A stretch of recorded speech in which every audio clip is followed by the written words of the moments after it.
Y vamos a hablar de todo eso con el profesor Felipe de Basa, profesor de diferentes universidades en España y algunas en el extranjero, en concreto una de Kiev, la Taras Shevchenko. Muy buenas tardes, don Felipe.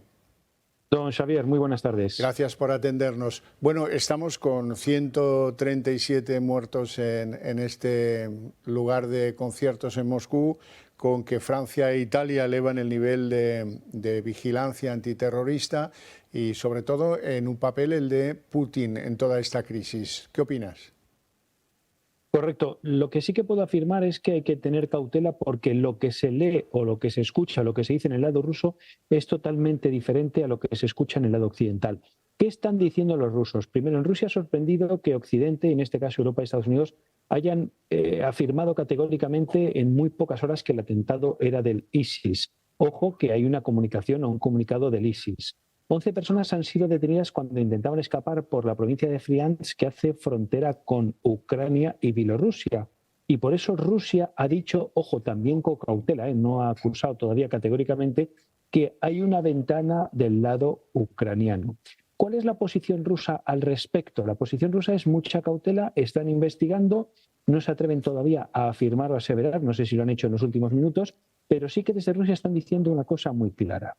Que ISIS es un conglomerado, es un tinglado que no atenta contra intereses norteamericanos y que tampoco atenta contra intereses israelíes, cosa que sí hace Al-Qaeda, y por eso Rusia separa muy claramente lo que es ISIS de Al-Qaeda. ISIS lucha contra Irán, lucha ahora contra Rusia y no lucha, o en principio no lucha contra Estados Unidos o contra Occidente. ¿Qué es lo que están barajando las hipótesis rusas al respecto? Que puedan ser asesinos o mercenarios a sueldo y se atreven a decir, o yo he leído en algunas fuentes o voces, que pueden ser tayikos. Por tanto, como ve don Xavier, dos relatos totalmente diferentes. Se dijo en los primeros momentos del atentado que esto era la respuesta a una operación de represión en Ingusetia por parte de las fuerzas de seguridad rusas contra pues, células de esta rama del ISIS que opera en algunos territorios rusos. Y luego tenemos que el patrón del atentado parece una copia del mismo guión de aquel atentado checheno hace ya muchos años en un teatro justo después de unas elecciones de Putin. Parece que el momento sea perfectamente, digamos, una transferencia de ese guión.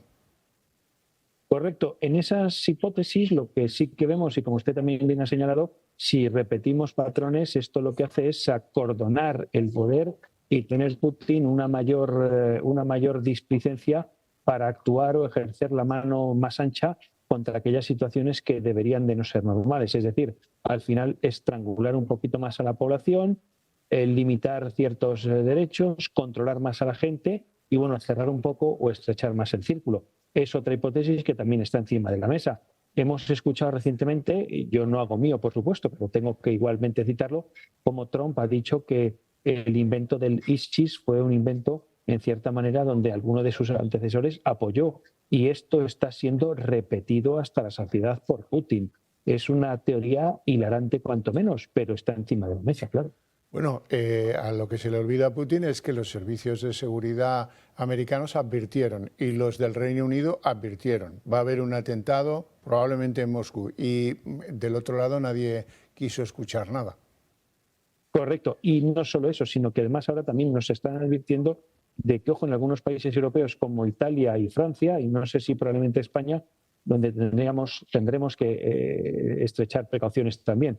Por tanto, tal vez volvamos a esas situaciones de hace años donde recuerde usted que en las avenidas anchas, en las avenidas principales, lo veíamos en Málaga o incluso en la Puerta del Sol, se ponían ciertos artefactos de contención de cemento armado para que no pudieran los activistas solitarios con vehículos de gran peso atropellar multitudes, porque viene el verano y Europa vive del turismo. Se ha turistificado todo. Y estamos en Semana Santa, que es quizás Correcto. un momento de especial peligro, obviamente.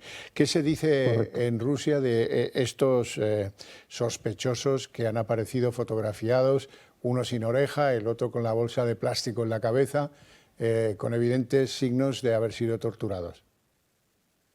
Bueno, de eso no se dice nada, simplemente que han sido detenidos, no se hace ninguna mención a lo que usted acaba de señalar, e insisten algunos medios que yo he podido leer en lo de la ventana con Ucrania. Una de las hipótesis que lanzan por ahí, que no se han atrevido todavía a acusar muy directamente a Ucrania, es que, bueno, pues que son mercenarios a sueldo y que están buscando las conexiones de quién podría haberse hecho cargo de las nóminas de estos personajes. ¿Y en Ucrania qué es lo que dicen? Pues mire, en Ucrania todavía no he podido ver noticias claras. En principio se ha negado todo. Se ha negado que tengan, vamos, lo que yo he podido escuchar, que se ha negado que tengan algo que ver con este atentado, pero Rusia en esto tira y afloja de acusar a Ucrania. Ha dejado claro que Ucrania no ha acusado todavía en este momento, pero sí ha dicho que anteriormente Ucrania ya había contado con asesinos a sueldo y que había contado con mercenarios y que incluso había actuado con tácticas, la palabra es así, tácticas terroristas contra o en Rusia.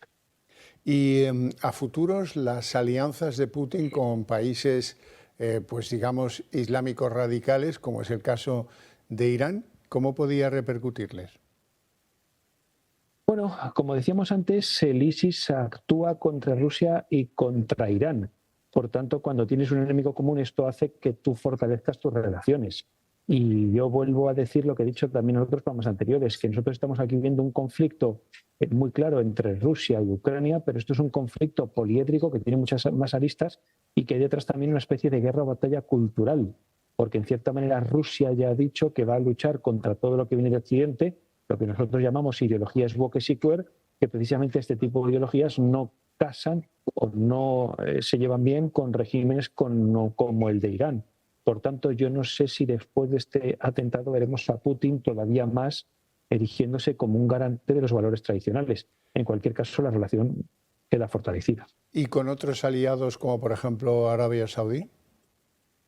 Bueno, Arabia Saudí se está quedando un poco en este sentido. Todo esto nace, como habíamos dicho antes, con los acuerdos de Abraham, donde se reconocía el Estado de Israel. Entonces, claro, Irán no quiere que Arabia Saudí reconozca a Israel. Es todo parte del conflicto que estamos viendo también ahora entre Israel y Hamas, donde se han metido los rebeldes hutíes, que son los que hacen frontera con Arabia Saudí. Por tanto, otra vez nos metemos en un conflicto poliédrico, porque no podemos olvidar que Arabia Saudí, decíamos de China, que China ha hecho 4 revoluciones industriales en 40 años, pero Arabia Saudí no solo ha hecho 4 revoluciones industriales en 4 años, sino que además está alcanzando la bandera de la tecnología, de la revolución industrial, perdón, de la 4ª revolución industrial, de la revolución de la inteligencia artificial, de la revolución digital, y Arabia Saudí quiere ser uno de los primeros países que otorgue con este escenario de la inteligencia artificial, pues ponerse a la cabeza del mundo, incluso por delante de Silicon Valley. Lo que pasa es que sí se está tendiendo una especie de nuevo telón de acero entre Oriente y Occidente, y cuando hablo de Oriente hablo del final del mar Mediterráneo, con Jordania, Arabia Saudí, todo lo que hay detrás, China y Rusia. Y este tipo de atentados al final lo que hacen es fortalecer este tipo de lazos. ¿Cuánto fortalecen los lazos entre Arabia Saudí e Irán? Poco. Pero sí que hay una buena relación entre Irán, Rusia y Rusia, Arabia Saudí. Y por otro lado también hay una muy buena relación de China con Arabia Saudí. Por tanto, veremos si este atentado no acaba de estrechar más el lazo de toda esta otra parte del mundo o no. Y volviendo al caso España en relación con la guerra de Ucrania y de Rusia, hoy decía el presidente Sánchez ha tenido una conversación con Zelensky para anunciarle el envío de algunos medios bélicos españoles al ejército de Ucrania. ¿Es el momento? ¿No es el momento? ¿España llega tarde, como a menudo sucede? Bueno, España está ahora con el tema de Palestina, está también intentando ser una parte activa en el conflicto de Ucrania, y esto demuestra que el presidente Pedro Sánchez está intentando meterse en esa primera división o en esa los primeros puestos de la liga del escenario internacional. Hay que recordar que el presidente Sánchez se mueve muy bien en los entornos internacionales, y esto sí que es una predicción mía. Intentó no hace mucho postularse como candidato de un puesto de grandísima relevancia internacional. Por tanto, siempre va a estar ahí. Tarde o no, pues el caso es salir en la foto. Mientras Ucrania siga teniendo armas, Ucrania va a seguir aguantando la guerra. El día en el que Estados Unidos y los países europeos dejen de servir a Ucrania, Ucrania está muerto, y muerta políticamente, muerta militarmente. Hay que recordar lo que dijo el Papa Francisco no hace mucho, que lleva recomendando una especie de rendición. La bandera blanca, sí señor. Don Felipe de Basa, un placer enorme tenerte en el programa, te lo agradezco mucho y te mando un fuerte abrazo. Fuerte abrazo, don Xavier, hasta pronto.